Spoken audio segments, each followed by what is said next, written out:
is a big myth around the Eurasian magpie, a bird known for its jet black and white wings and its purple, green, and blue striped wings.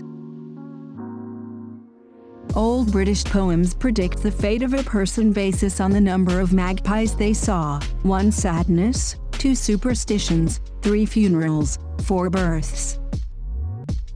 Some say that bad luck is patiently waiting behind the next corner if you fail to pay homage to the magpie that passed by. Be careful.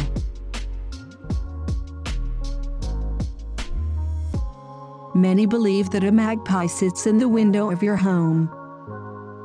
This indicates loneliness and certain death. When one of their own kind dies, a group is formed around the body and a funeral of magpies and screams takes place. The name of this poor bird has mythical implications, but the true wonder of the magpie comes from its natural abilities.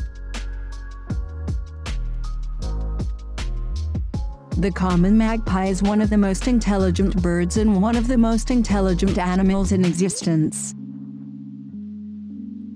Their brain-to-body mass ratio is superior to that of humans and is comparable to that of aquatic mammals and apes. Magpies show that ability, creating and using tools, imitating human speech, sadness, playing games, working in teams.